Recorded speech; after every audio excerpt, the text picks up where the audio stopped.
Assalamualaikum warahmatullahi wabarakatuh.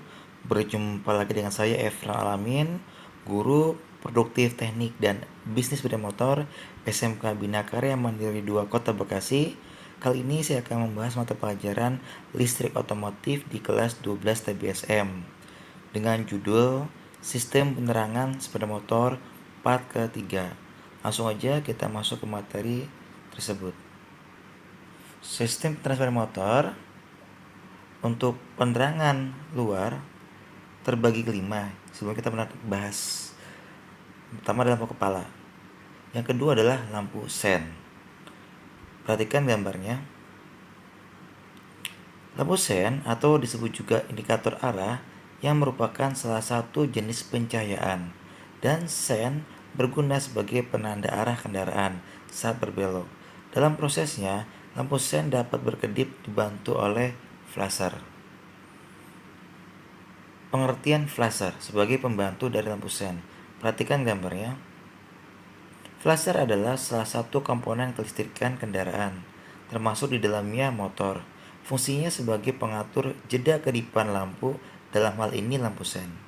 Flasher bisa kita sebut juga sebagai relay winker, karena dalam komponen flasher sendiri terdapat kumparan, resistor, kapasitor, dan tentunya saklar magnetik sebagai pemutus dan penghubung arus atau setrum. Macam-macam flasher. Yang pertama, flasher standar pabrik atau bawaan motor. Yang kedua, flasher LED. Dan yang ketiga adalah flasher 3 kaki atau flasher mobil. Mari kita bahas satu persatu.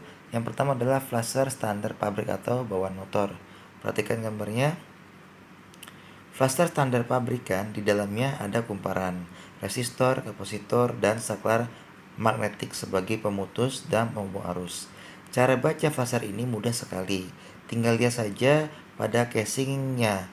Maka biasanya ada tulisan speknya seperti flasher Mitsuba yang menjadi vendor pabrikan Jepang. Misalnya tertulis 12,8 volt dan kedipannya 85 per menit. Lalu spek flasher tersebut digunakan untuk 2 lampu dengan daya 10 watt. Lalu jika menemui spek flasher 10W atau 10 watt kali 2 tambah 3,4 watt, itu artinya flasher tersebut digunakan untuk bohlam sen dengan daya 10 watt plus 3,4 watt di bohlam indikator speedometernya. Kelebihan flasher standar yang pertama adalah lebih awet dan tahan lama. Yang kedua adalah kedipan sesuai dengan beban lampu.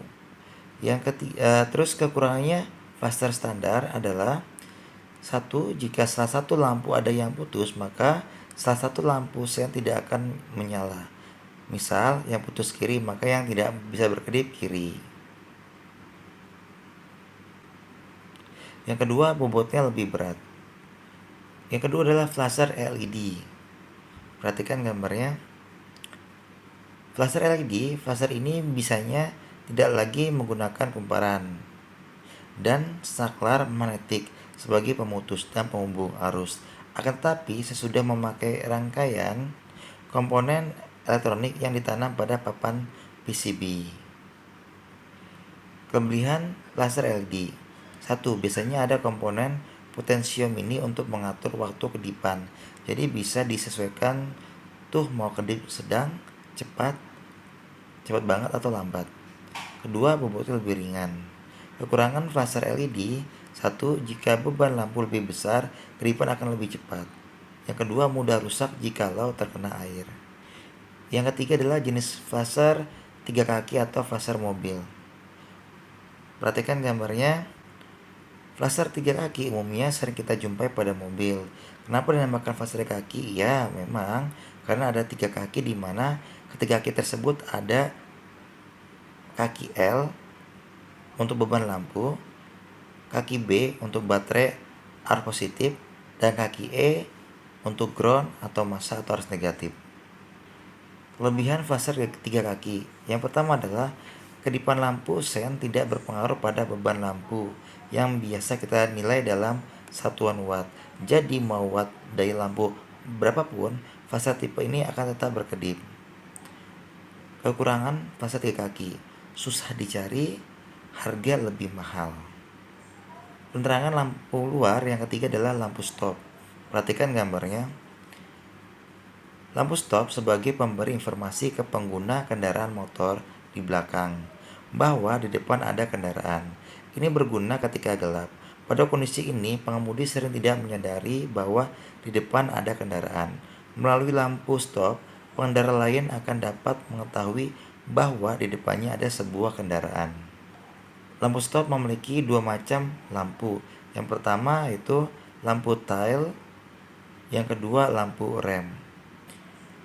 Yang pertama, lampu tail. Apakah lampu tail? Lampu tail akan hidup secara otomatis saat lampu kepala aktif. Dengan kata lain, saat mesin motor hidup, maka lampu ini akan menyala.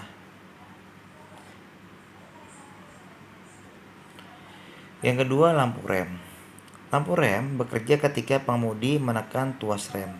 Lampu rem menyala dengan intensitas cahaya lebih tinggi daripada lampu belakang atau lampu tail, sehingga pengemudi lain yang di belakangnya mengetahui bahwa di depannya melakukan proses pengereman dan harus mengurangi kecepatan serta berhati-hati. Yang keempat adalah lampu penerangan luar adalah lampu kota atau senja. Perhatikan gambarnya. Lampu senja atau kota diperlukan ketika lampu utama belum dirasa diperlukan, namun diperlukan tanda agar kendaraan terlihat oleh kendaraan lain sewaktu hari telah senja. Fungsinya utamanya bukan untuk penerangan umum, namun untuk tanda. Sistem penerangan luar yang kelima adalah lampu DRL. Perhatikan gambarnya. Lampu DRL atau Daytime Running Light. Kehadiran lampu DRL bertujuan untuk meningkatkan tampilan dari sepeda motor. Bisa dibilang lampu DRL sebagai aksesoris yang memiliki cahaya yang tidak terlalu terang dan bisa difungsikan sebagai lampu di siang hari. Lampu jenis ini tidak membutuhkan daya yang terlalu besar. Umumnya, lampu DRL memakai teknologi LED strip di bagian frame lampu belakang. Inilah yang mempercantik tampilan motor tersebut. Selanjutnya kita bahas tentang sistem penerangan dalam. Terbagi menjadi dua. Yang pertama adalah lampu dashboard. Perhatikan gambarnya. Lampu dashboard berfungsi ketika di posisi gelap ataupun di malam hari. Biasanya panel indikator pada dashboard di stang sulit terlihat karena gelap. Kehadiran lampu dashboard akan menerangi seluruh panel dalam, jadi terlihat meski di kondisi gelap ataupun malam hari. Lampu ini juga aktif sesuai lampu kepala.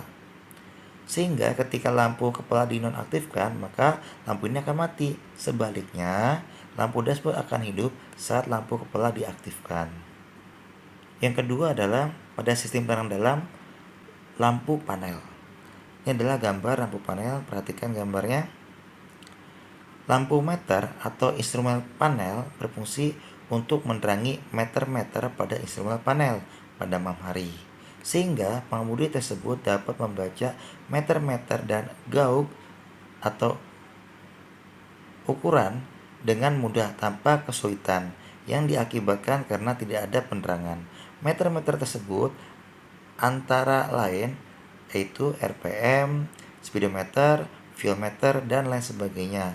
Lampu instrumen panel ini akan menyala ketika lampu kota dinyalakan. Itu juga berlaku ketika lampu kepala dihidupkan. Ketika lampu kepala hidup, lampu kota akan hidup. Lampu instrumen panel pun juga akan hidup karena dirangkai dengan sistem lampu seri. Jadi saling berhubungan satu dengan lainnya. Sekian, terima kasih telah menonton video pembelajaran tentang sistem penerangan part ketiga pada sepeda motor. Mudah-mudahan video ini bermanfaat untuk kalian dan saya ucapkan selamat belajar. Assalamualaikum warahmatullahi wabarakatuh.